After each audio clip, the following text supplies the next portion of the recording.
आपण हे दृश्य थेट जंतर मंतरवरची पाहतोय। जंतर मंतरवर गेल्या 21 दिवसांपासून सोनम वांगचुक यांचं उपोषण सुरू आहे।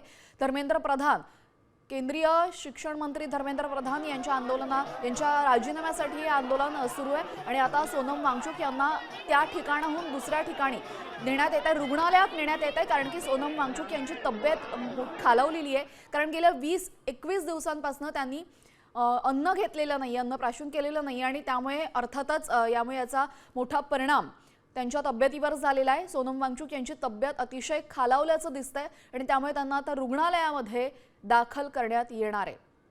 रुग्णालयामध्ये त्यांना नेण्यात येत आहे। जंतर मंतरवरची थेट दृश्य आपण पाहतोय। आपण थेट जाऊयात, आमचे प्रतिनिधी शिवाजी शिंदे आपल्यासोबत जोडले गेलेले आहेत। शिवाजी, आपण पाहतोय गेल्या 21 दिवसांपासून अन्नपाणी नाही आहे त्यांच्याकडे, खात नाहीयेत ते आणि त्यामुळे त्यांची तब्येत मोठ्या प्रमाणात खालावली, आता रुग्णालयात नेण्यात येते। अधिकची माहिती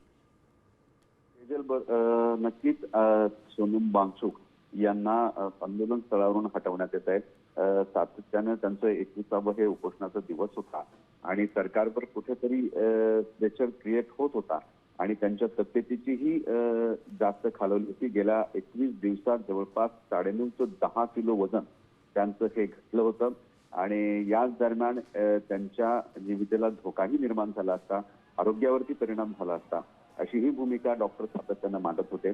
त्यामुळे एकूण सरकार काय भूमिका घेतं याकडेच सगळ्यांचं लक्ष लागलं होतं। पण आता सध्या जी माहिती मिळते आपल्याला त्यानुसार सोनम वांगचुक यांना आंदोलनस्थळी नेऊन एका त्यांच्या हॉस्पिटल रुग्णालयात नेऊन त्यांच्यावरती उपचार केले जातील आणि त्याच्यानंतर सीजीपी पार्टी आणि सोनम वांगचुक काय भूमिका घेतात यांची कुठलीही प्रतिक्रिया अजून आलेली नाही। परंतु या सगळ्या प्रकारानंतर सीजीपी काय भूमिका घेते ते अत्यंत महत्त्वाचं राहणार आहे, कारण 20 जुलैला सोमवारी त्यांनी एक मोठा मोर्चाचं आयोजन केलेलं आहे आणि त्या मोर्चासाठी अनेक दिग्गज कलाकार असतील किंवा अनेक महत्त्वाच्या व्यक्तींना याला आमंत्रित केलेलं आहे। अशा परिस्थितीमध्ये सोनम वांगचुक यांची तब्येत खालावली आणि त्यांचं तिकडे हलवण्यात आलं रुग्णालयात। या भूमिकेनंतर सीजीपी काय भूमिका घेते हे अत्यंत पाहणं महत्त्वाचं राहील। नक्कीच शिवाजी, त्यांना नेमकी कोणत्या रुग्णालयात दाखल करण्यात आलेलं आणि नेमकी काय त्रास होतोय त्यांना काही समजलंय का? तेजल, आता तुर्तास याची माहिती दिलेली नाही की कुठल्या हॉस्पिटलमध्ये त्यांना दाखल करतायत। इथून सध्या त्यांना त्या अँब्युलन्समध्ये घेऊन गेलेले आहेत। त्याच्यानंतर सरकार भूमिका स्पष्ट करेल। जी, यावेळी सोनम वांगचुक यांची तब्येत खालावलेली आहे, मात्र आज अनेक नेते सोनम वांगचुक यांच्या भेटीला जाणार होते। त्या नेत्यांना ते थेट रुग्णालयात भेटणार आहेत का? कारण की आता ते आंदोलनस्थळी नाहीयेत। या संदर्भातली काही स्पष्टता समोर आली आहे का? तेजल, आता रुग्णालयात यांना घेऊन गेल्यानंतर ही शक्यता नाकारली जाते की त्यांना लोकांना भेटू दिलं जाईल, कारण त्यांच्या उपचारांवरती सगळा फोकस केला जाईल आणि संपूर्ण हॉस्पिटलच्या बाहेर पोलिसांचा कडक बंदोबस्त असेल। अशा परिस्थितीमध्ये फक्त ज्या लोकांना आमंत्रित केलं होतं, जी लोक येणार होती सोनम वांगचुक यांना भेटायला, त्यांची भेट होण्याची शक्यता तुर्तास तरी कमी आहे। तुर्तास तरी कमी, मात्र 22 तारखेला आपल्याला माहिती आहे त्यांनी महामोर्चाचं आयोजन केलेलं होतं आणि त्यापूर्वी त्यांची तब्येत नीट होणं महत्त्वाचं आहे। तर मोर्चाचं नेमकं काय होणार या संदर्भातल्या काही अपडेट्स समोर आलेल्या आहेत का? तेजल, या सगळ्या गोष्टीमध्ये मोर्चात कुठेही बदल होणार नाही असं सीजेपी पार्टीकडून सांगण्यात आलेलं आहे। मोर्चा हा 20 तारखेचा होणार। सातत्यानं शिक्षण मंत्री धर्मेंद्र प्रधान यांचा राजीनामा घ्यावा यासाठी मोर्चा पुन्हा काढला जातोय आणि या मोर्चामध्ये कुठलाही बदल केला जाणार नाही असं सीजीपी कडून तुर्तास तरी स्पष्ट करण्यात आलेलं आहे। परंतु उपोषणाच्या 21व्या दिवशी दिल्ली पोलिसांची जी कारवाई झाली आहे या सगळ्यामुळे जिथे जी परिस्थिती आहे तिथे थोडासा गोंधळ झालेला आहे।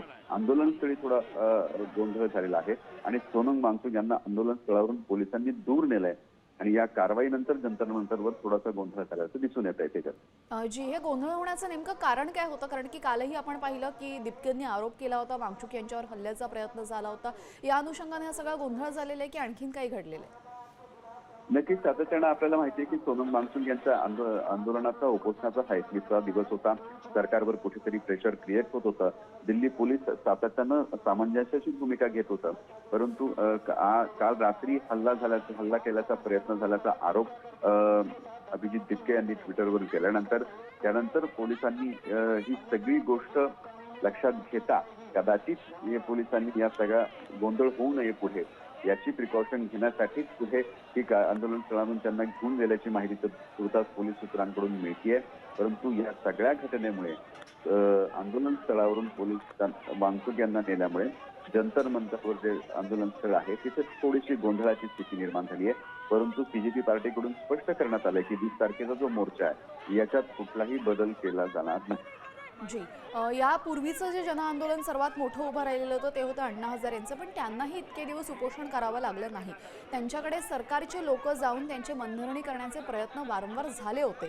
मात्र जर आपण सोनम वांगचुक यांचं आंदोलन जर बघितलं तर सरकारनं या संदर्भात कोणतीही अधिकृत भूमिका घेतली नाही किंवा सरकारचा कोणताही प्रतिनिधी वांगचुक यांच्या भेटीलाही गेला नाही. यामुळे समाज माध्यमात आपण पाहतोय मोठ्या प्रमाणात रोष निर्माण झालेला आहे आणि त्या अनुषंगानं आता सीजेपीचं पुढचं पाऊल नेमकं काय असू शकतं, कारण की सरकारचा कोणताही प्रतिनिधी गेलेला नाहीये. विरोधक कालपासून आपण म्हणू शकतो जायला सुरुवात झालेली आहे.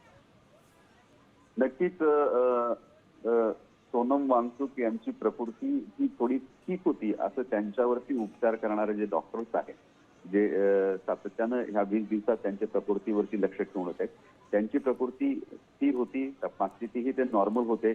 मग असं काय घडलं की त्यांना इथून अँब्युलन्समध्ये घालून इथून घेऊन गेले असे प्रश्न आता आंदोलनस्थळी असणारे डॉक्टर्स आणि सीजेपी पार्टीकडून उपस्थित केले जातात.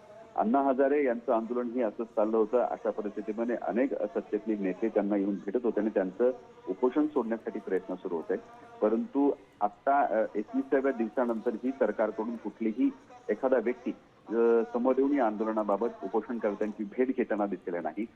थेट आंदोलन स्थळावरून सोनम वांगचुक यांना रुग्णालयात नेलंय आणि यामुळेच तिथे थोडीशी गोंधळाची परिस्थिती निर्माण झालेली आहे.